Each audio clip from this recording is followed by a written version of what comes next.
Telling people to study more does not necessarily help. In some cases, it might actually worsen their performance. Taking notes, so vital.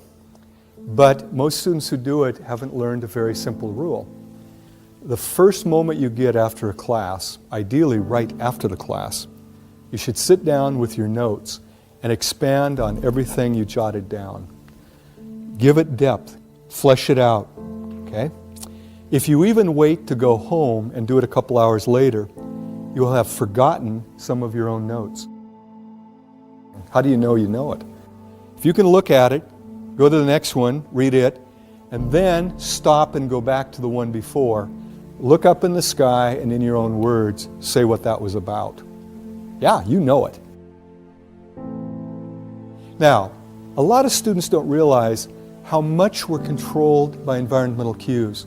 Get a little lamp and it becomes your study lamp. So if you have to study in your bedroom, turn on the lamp and start studying. The moment you lose your edge, 15, 20, 30 minutes later, turn the lamp off, get up and leave the desk. What you're training yourself to study while seated there. And it becomes increasingly automatic, as did the raising of the hand. You sit, turn the lamp on, and you're ready to go. It's like magic. Your brain has to be focused to be really studying, not time sharing back and forth. The more active you are in your learning, the more effective. And yet, increasingly, I have students who think studying is reading it over and over, and they're going to have some magical thing where they suddenly understand it and remember it well. First, you have to decide, what am I learning? Is it a concept or a fact? Okay? Understanding the name of a bone is a fact. Understanding what it does in the body gets into a concept. Okay? So in studying, sometimes there are a lot of facts. In fact, I use anatomy as a good example. You got to memorize bones, muscles, organs, tissues, a lot of it. But if you simply memorize and don't understand the function of it, the comprehension of the actual concepts, it's a lot of wasted learning, really. Just to know a name of a bone is like, yeah, so what? But in most college classes, what we as professors are most concerned about is that you grasp the concept. Because concepts, once grasped, will stay with you a lifetime. Can you put the concept in your own words? If you can't, you don't really understand it. Okay? It's not meaningful to you. To make it meaningful is a struggle. It's probably the biggest struggle you have as a student. But it's a struggle you need to do, or you're wasting your study time. People are incredible at confusing recognition with recollection. Your visual recognition threshold is so great, you can see a person once, see them years later and go, I know you. You've highlighted the most important stuff. You now go back to study it and you say, oh, I remember it. So do you study it? No. So what don't you learn? The most important part of the chapter. Most of you undo good studying by not sleeping adequately. We're not sure exactly how, but there's something going on. It involves the hippocampus. It involves the storage from a transitory long-term memory to a permanent, what we call consolidation. But we're getting increasing evidence that that consolidation process is dependent on rapid eye movement sleep, which if you're an adult happens about every hour and a half once you fall asleep. If you're not getting a good night, typically around 8 hours, you're not getting enough REM. What you've studied doesn't become permanent. And I can tell you there are studies that show simply by getting better rest, some students improve markedly in their performance because their brain now stores it a lot more efficiently. By the way, if you know anybody with sleep apnea, biggest thing they'll tell you is, I can't remember anything. My brain's shot. It's like my memory's gone. Yeah, it is, because your REMing isn't happening because you wake up so often and you can't consolidate and store permanent memories. Here's the funny thing. There's no money to be made by telling people to get more sleep.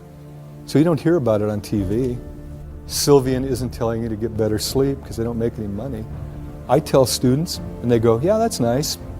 but they continue to use their time for other things. It's kind of interesting, isn't it?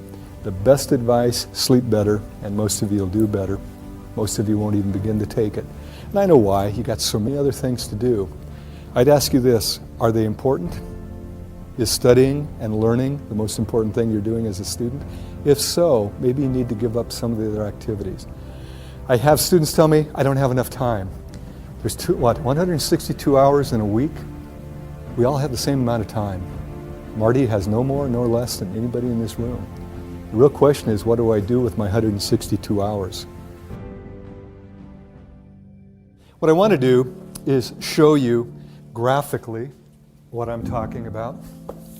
Let's say this is efficient studying, and I know there are no numbers there, but higher means more efficient, lower means low or no efficiency. And this axis, we're looking at time. Here's what happens for the average student. For her, 6 o'clock in the evening, after her supper at the residency dining hall, she plopped herself down at her little study area and started studying. But here's what happened. By about 6:30, she was in a major slump. But what was her goal? To study 6 hours.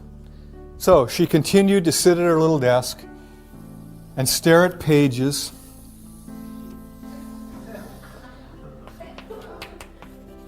until midnight. She was at her desk 6 hours. How long did she actually study? About 20, 30 minutes.